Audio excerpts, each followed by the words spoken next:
कैसे हो दोस्तों। आज मैं आपके सामने बीज गणित को बहुत आसान तरीके से पढ़ाने वाला हूँ। ठीक है, मेरा टॉपिक भी है मैथ्स को कैसे सीखें। ठीक है, आज मैं आपको सिखाऊंगा कि मैथ्स को सीखते कैसे हैं। रटना नहीं है, सीखना है, समझना है और फिर अपने खोपड़े में उतारना है। ठीक है, हम चलते हैं। बीज गणित का छोटा सा टॉपिक है जिसका नाम है समीकरण यानी कि इक्वेशन। क्योंकि बीजगणित का जो आधार है वो सब समीकरण है। अगर आपका आधार ही मजबूत नहीं होगा तो फिर आप कुछ भी करते रहिए, आपकी समझ में नहीं आएगा।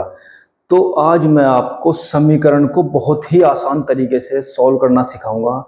अगर आज आपने समझ लिया तो फिर आपको किसी भी तरीके की इक्वेशन मिल जाए सॉल्व कर डालोगे। ठीक है, चलिए बिना समय को बर्बाद किए स्टार्ट करते हैं अपना वीडियो और शुरुआत करते हैं एक छोटे से समीकरण से। हमारे पास ये एक समीकरण लिखा है, बहुत ही आसान सा समीकरण है, x + 5 = 10। आपको कहा जाएगा कि इस इक्वेशन को सोल्व करो। सोल्व करने का मतलब होता है उसमें जो भी वेरिएबल यानी कि चर आपने यूज किया उसकी वैल्यू निकालना। क्लियर है? तो वो चर x हो, y हो, z हो, abc कुछ भी हो सकता है। जब आपको इसकी वैल्यू निकालने के लिए कहा जाएगा तो हमें जिसकी वैल्यू निकालनी होती है उसे लेफ्ट साइड में रखना पड़ता है। ठीक है, उसके अलावा उसके साथ जो भी नंबर होगा, प्लस में हो, माइनस में हो, डिवाइड में हो, मल्टीप्लाई में हो, सबको आपको राइट साइड ले जाना पड़ता है। ठीक है, वो अलग अलग तरीका होता है कि प्लस की संख्या को ले जाएंगे तो क्या होगा, माइनस की संख्या को ले जाएंगे तो क्या होगा। अब जब हमें इस समीकरण को सोल्व करना होगा तो हमें x को यहीं पे छोड़ना पड़ेगा, 5 को दाईं साइड ले जाना पड़ेगा। और आपको शायद ये पता हो कि जब हम किसी भी समीकरण में प्लस की संख्या को राइट साइड ले जाएंगे तो उसका साइन चेंज हो जाता है, माइनस की संख्या को ले जाएंगे उसका साइन चेंज हो जाता है ना, प्लस का माइनस, माइनस का प्लस। तो आप वेरिएबल को यहीं पर रखेंगे जो कि आपके पास x है और 10 उधर पहले से था, 5 उधर जाकर क्या हो गया आपके पास माइनस, और इज इक्वल टू आपके पास आ गया 4। Very easy. ठीक है, कुछ भी नहीं करना है, बस थोड़ा सा समझना है कि मैथ्स की संख्याओं को हम इधर से उधर किस तरीके से ले जाते हैं। ठीक है, ये था सिंगल वेरिएबल, वन वेरिएबल। अगर वेरिएबल के साथ कोई नंबर भी आ जाए, है ना, जैसे हमारे पास एक वेरिएबल है x या y, जो भी आप यूज करना चाह रहे हैं, उसके साथ मैं कोई नंबर भी ले लूँ यहाँ पे और इसके साथ कोई अलग से नंबर और रहे, इस तरीके से आप उस समीकरण को लिख लेते हैं। ठीक है, 2x - 4 = 10। क्लियर? सबसे पहला काम आपका क्या होता है, जो माइनस या प्लस की संख्या होती है उसकी साइड चेंज करिए, उसे दूसरी साइड पहुंचाइए, क्योंकि इधर वो रहना नहीं चाहता है, उसका घर इधर है। ठीक है, तो 2x = ऐड करेंगे 14। Very simple. अब ये क्योंकि x के मल्टीप्लाई में है 2, क्योंकि x के मल्टीप्लाई में आ रहा है 2, तो इस 2 को कहाँ ले जाएंगे, डिवाइड में।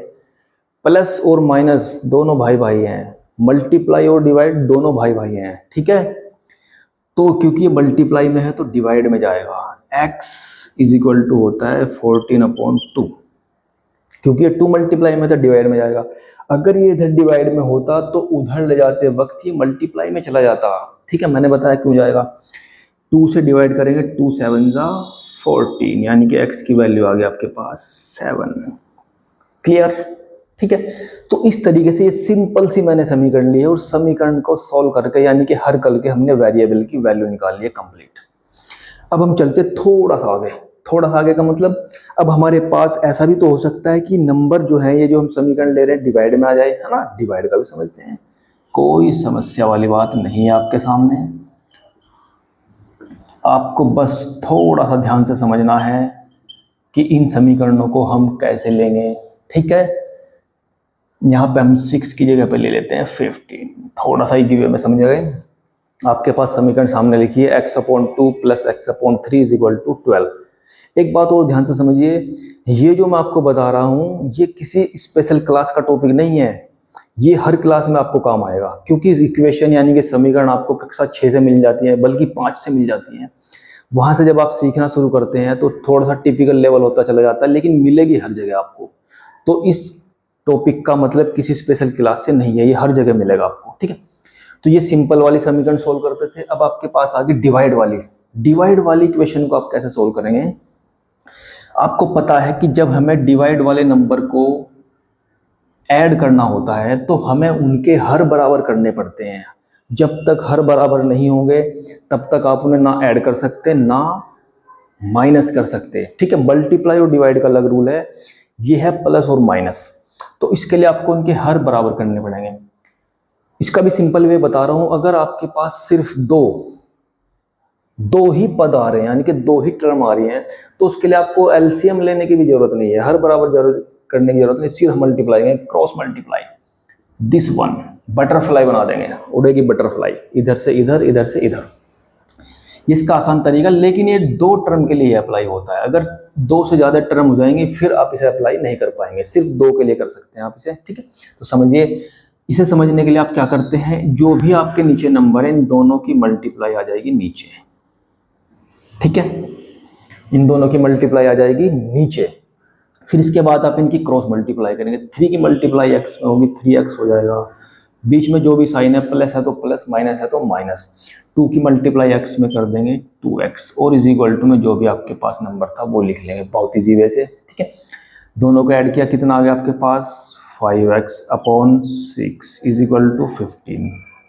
ठीक है, अब मैंने आपको बताया था कि अगर इधर मल्टीप्लाई या डिवाइड हो तो उसके साथ क्या करेंगे, कोई नंबर डिवाइड में होगा तो उसकी साइड चेंज करते वक्त वो मल्टीप्लाई में चला जाएगा, जो इधर मल्टीप्लाई में होगा वो डिवाइड में चला जाएगा।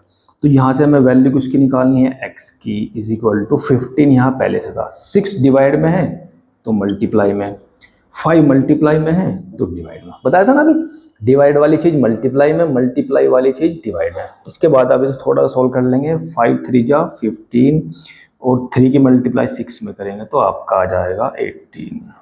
वेरी क्लियर, कोई समस्या वाली बात नहीं है। अभी तक आपने 3 टाइप की इक्वेशन को सोल्व करना सीख लिया है। ठीक है, एक वो जिसमें वेरिएबल आपके पास अकेला हो, फिर उसके बाद उसके साथ कोई नंबर आ जाए, फिर आपने सीखा है अपोन वाला। क्लियर, अपोन वाला भी 2 वाला। अब मैं आपको बताता हूं अपोन वाला 3 वाला को कैसे सोल्व करेंगे। ठीक है, यहां तक आप नोट कर लीजिएगा, समझ लीजिएगा ध्यान से। अब चलते हैं थोड़ा सा आगे बढ़ेंगे और इजी वे में से करते चलेंगे हम अपने क्वेश्चंस को। अगला जो टॉपिक है वो है, अगर दो से ज्यादा हमारे पास नंबर हो, 2x upon 3 plus x upon 2 minus 3x upon 6 is equal to आपके पास है 12। देखिए, अब संख्या यानी कि पद आपके पास थोड़े से ज्यादा हो गए। अगर आपने 3 के लिए समझ लिया तो फिर आप 4 5 किसने के लिए भी कर सकते हैं। ठीक है, अगर आपको 3 के लिए इन्हें सोल्व करना है तो आप क्या करेंगे, पहले इनके हर को बराबर करना पड़ेगा, और अगर आप हर को बराबर करना चाह रहे हैं तो उसके लिए आपको एलसीएम लेना पड़ेगा। किस किस का, जो भी हर में होंगी संख्याएं, 3 2 6। एलसीएम का मतलब आपको पता ही है, एक ऐसी संख्या सोचिए जो इन सब से डिवाइड हो, छोटी से छोटी संख्या। एक ऐसी छोटी से छोटी संख्या सोचिए जो 3 2 और 6 से पूरे तरीके से डिवाइड हो, छोटी से छोटी, तो वो संख्या आपको मिल गई है 6। क्योंकि 6 3 के टेबल में आता है, 3 2 जा 6, 2 के टेबल में आता है, 2 3 जा 6 है ना, 2 3 6, और 6 के पहाड़े में तो 6 आता है, ये 6 के 6। जैसे ही आपको ये संख्या मिली, क्योंकि पहाड़े आपको ऑलरेडी आते हैं, यही आपको हर जगह बनाना है। 3 का आपको 6 बनाना है तो आप 2 से मल्टीप्लाई करेंगे, ऊपर भी और नीचे भी, तभी तो 6 होगा ना। 3 2 जा 6 प्लस यहाँ पे 2 है, 2 का आपको 6 बनाना है तो 2 3 जा 6, तभी 6 होगा, 3 से मल्टीप्लाई करेंगे। और यहाँ तो भैया पहले से ही 6 है, यहाँ कुछ करने की ज़रूरत आपको नहीं है।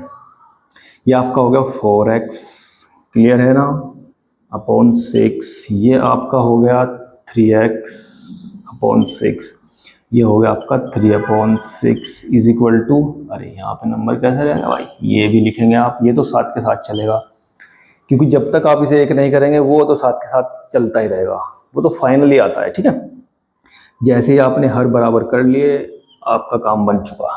ठीक है, सिंगल टाइम नीचे लिखेंगे, ऊपर जो भी नंबर लिखे हैं यानी कि जो भी पद हैं उन्हें चिन्ह सहित एज इट इज लिखेंगे अब, क्योंकि अब आप हर बराबर कर चुके हैं।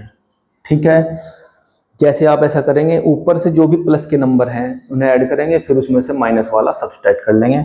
अगर कोई डायरेक्ट ही कैंसिल हो रहा है तो कैंसिल भी कर सकते हैं, 3x प्लस 3x माइनस, तो यहाँ पे आपके पास क्या बचा है 4x upon 6, 4x upon 6। Is equal to 12। देखो 12 के अपॉन में 1 होता है, आपको क्लियर है।